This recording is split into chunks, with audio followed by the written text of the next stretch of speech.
Ever feel like you're barely keeping your head above water? Uh-huh. Yeah. Let alone actually making progress. Right. Like, you're just surviving, not really thriving. Yeah. I think we've all been there. Mm-hmm.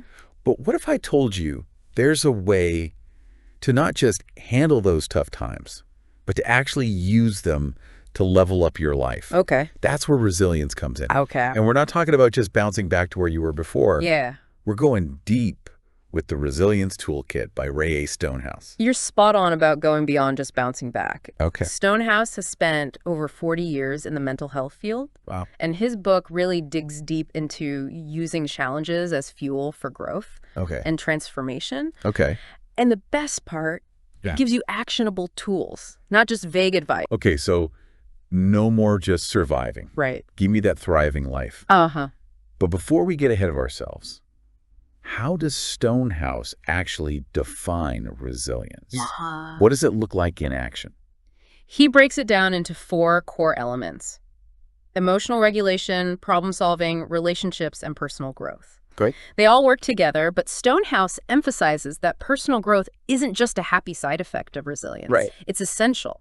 Okay. He argues that the ability to grow from challenges, Okay. to use them to learn and evolve, Mm-hmm. that's at the very heart of what it means to be resilient. So it's not just about getting through something tough. It's about coming out the other side as a better, stronger version of yourself. Exactly. Yeah. He uses this great analogy in the book, Oh. comparing resilience to a tree in a storm. A tree that can bend with the wind, that can adapt and even use the force of the storm to grow stronger roots. Right. That's true resilience. I love that analogy. Yeah. Okay, so how do we start strengthening our own roots? Right. Where does this whole resilience building process begin? Stonehouse is adamant that it starts with self-awareness. Okay. He says it's the foundation. Mm-hmm. You can't build resilience without knowing your strengths Okay. and your weaknesses. Right. Think of it like building a house. Okay. You wouldn't start building without first inspecting the foundation, right? You Right. need to know what you're working with. Makes sense. Yeah. But how do we actually get that self-awareness? It's Right. not like we're all walking around with a detailed list of our strengths and weaknesses. True. That's where Stonehouse's tools come in. Okay. One that's really effective is the 3 whys technique. Okay. It's deceptively simple, but surprisingly powerful. Okay. Basically, you ask yourself why something is important to you, and then you keep asking why 2 more times Okay. to dig deeper into your motivation. Okay. I'm intrigued. Okay. Walk me through this. Sure. Let's say spending time with loved ones is important to me. Okay. Where do we go from there? You got it. Okay. So you already identified that spending time with loved ones is important to you. Right. Now ask yourself, why is spending time with loved ones important to me? Okay.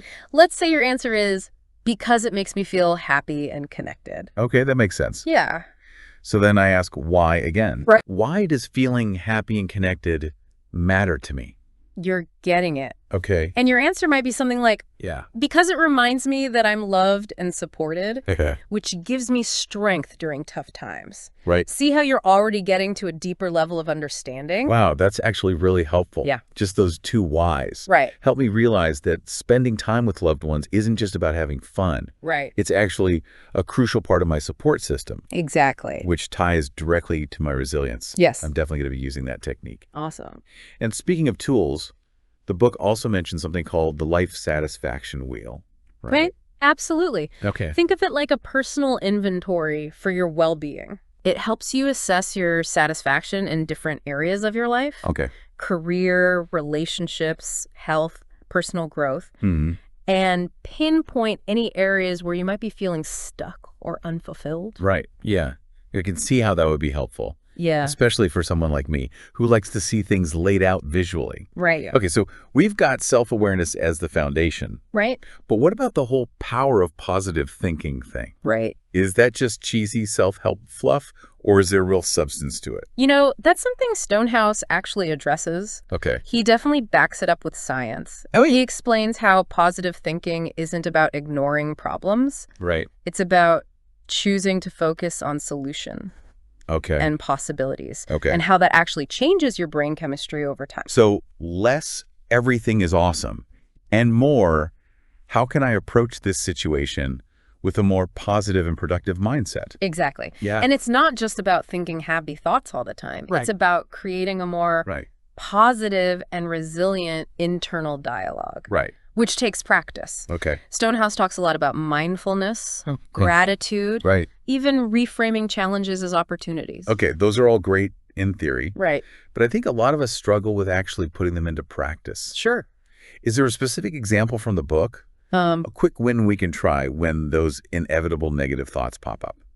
He talks about actually writing those thoughts down Okay. and then treating it like a problem-solving exercise. Right. So you analyze the thought objectively, challenge its validity, Right. and try to come up with a more balanced perspective. So it's like you're taking those negative thoughts to court. Exactly. I love that visual. Yeah. Now, how about that superhero support squad? Right. You mentioned earlier that having a strong network can make us more efficient when dealing with challenges, right? It's true. Okay.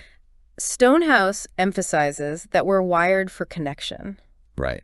and having people we trust Mm-hmm. who can offer different perspectives Right. and support Yeah. allows us to navigate challenges faster Right. and with less stress. That makes a lot of sense. Yeah, So it's not just about the number of friends we have, right. but about the quality of those connections. Absolutely. He Yeah. talks about quality over quantity, having those deep, meaningful relationships. Right. Where you feel truly seen and supported. Yeah. And it's not just about having people to vent to, Right. although that's important. Sure. It's also about seeking out mentors, Okay. people who've already navigated similar challenges and can offer guidance and advice. I never really thought about it that way. Yeah. But having a mentor in addition to friends and family could be invaluable, Right. especially in a professional setting. Definitely. Yeah. And Stonehouse points out that even online communities can play a role. Right. Finding your tribe online, Right. connecting with people who share your interests or challenges Mm-hmm. can be incredibly validating Right. and provide a sense of belonging, Yeah. especially if you're dealing with something unique or isolating.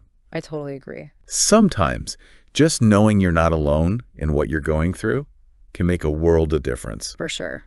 Now let's talk about self-care. Okay. I'll be honest. Yeah. I sometimes struggle with this one. Right. It can feel almost selfish, you know? Right. Like I should be focusing on other people or getting more work done. Right. I think a lot of us feel that way. Yeah. But Stonehouse is very clear that self-care isn't selfish. It's strategic. He calls it resilience fuel. Okay. He explains that when we prioritize our well-being, physically, emotionally, mentally, Right. we're actually better equipped to handle challenges Okay. and show up for others. That makes a lot of sense. Yeah. It's like the airplane oxygen mask analogy. Exactly. You have to put on your own mask before you can help others. Exactly. What are some of the specific self-care strategies he recommends? Well, he doesn't actually prescribe specific activities. Right. It's more about understanding the importance of the mind-body connection Okay. and finding what works best for you. Okay. He talks about things like getting enough sleep, Mm-hmm. moving your body, Right. spending time in nature, Mm. engaging in creative pursuits, Okay. practicing mindfulness or meditation. It's interesting you mentioned the mind-body connection. There's actually a fascinating case study in the Right. book Oh, yeah. about a woman named Sarah who really leaned into that concept. Yeah, okay. Can you tell us a little about her story? Sure. Yeah. Sarah's story is a powerful example of resilience in action. Okay. She was a high-powered executive, Okay. totally excelling in her career, but then the pandemic hit. Oh, gosh. She was dealing with the stress of keeping her company afloat, Oh, wow. managing a team remotely, Right. and navigating all the uncertainty and fear that came with that time. I can't even imagine the pressure she must have been under. Right. What helped her turn things around. Well, she hit a wall Okay. and realized she was completely burnt out. Yeah. She knew she needed to make some serious changes. Right. So she turned to Stonehouse's book for guidance. So? She started by really acknowledging her strengths. Okay. She recognized that she had amazing communication skills and a knack for creative problem solving. So she identified her superpowers. Exactly. What did she do with that knowledge? She used it to reframe her approach to work Okay. and to life in general. She started setting boundaries, Cool. something she'd always struggled with. Right. She prioritized spending quality time with loved ones Okay. and made time for activities she enjoyed, Mm-hmm. but had let fall by the wayside, Right. like painting, Oh, wow. which she hadn't done since she was a kid. I love that she reconnected with that creative outlet. Right. It's amazing how therapeutic those kinds of activities can be. Yeah, Especially during stressful times. for sure. And it sounds like she really embraced that whole mind-body connection Stonehouse talks about. Absolutely. Finding ways to manage stress Yeah. and boost her overall well-being. Mm-hmm. Her story is really inspiring. Yeah. It shows that these principles can create real change, Right. even amidst a global pandemic. It really is incredible. So, if Sarah can transform her life in the middle of a pandemic, Right. there's hope for all of us. Yeah, absolutely. But for those listening who are ready to start building their own resilience toolkits, Right. where do they begin? That's the big question, right? What's one quick win they can take away from today's deep dive? One thing that really resonated with me, Oh. and I think speaks to your interest in quick wins, Yeah. is Stonehouse's emphasis on starting small. Okay. You don't need to overhaul your entire life overnight. Even just committing to 5 minutes of mindfulness each day Okay. can make a difference. Right. It's about consistency over intensity. It's like building a muscle. Exactly. You wouldn't try to bench press your body weight on day one. Right. You start small, gradually increasing the weight and intensity over time. Exactly. And just like with physical exercise, Yeah. the more you practice these resilience building techniques, Right. the stronger your resilience muscle becomes. Absolutely. So true. Yeah. Well, I think we've covered a lot of ground today. We have. We explored the 4 core elements of resilience, learned about the importance of self-awareness and positive thinking, Right. and even got some practical tips for building a support network and prioritizing self-care. We did. It's a lot to think about. It is. Yeah. But as we wrap up this deep dive, Okay. what's one final thought-provoking nugget you want to leave our listeners with? Okay, let me see. What's the one thing you hope they really take to heart? You know, Stonehouse's idea that resilience isn't just about surviving challenges, Right. but about leveraging them for growth. That's really stuck with me. Yeah. So my question for your listeners is this. Yeah, okay. What's one challenge you're facing right now Mhm. that you can choose to view as an opportunity for growth? Wow, that's powerful. Right. It's a total shift in perspective. Yeah. Instead of dreading challenges, Right. we can actually look at them as fuel for our resilience, Oh, exactly. as stepping stones on our path to personal growth. Yes. That's a game changer. It is. And remember, the Resilience Toolkit is packed with even more self-directed exercises and practical tips. It is. We only scratched the surface today. Right. So I encourage everyone listening to check out the book for themselves. Yeah, it's a good one. It's like having your own personal resilience coach right there in your hands. I like that. That's a great way to put it. Consider this your permission slip to grab a copy and dive deeper into building your own resilience toolkit. There you go. And who knows, maybe we'll even do a follow-up deep dive on another book from Stonehouse's self-development mini-series. Oh, cool. He has so many great titles to choose from. Yeah, he does. He's a great author. Yeah. Oh, That's a wrap on this deep dive into resilience. awesome. Go out there, Yeah, embrace those challenges, right. and watch yourself level up.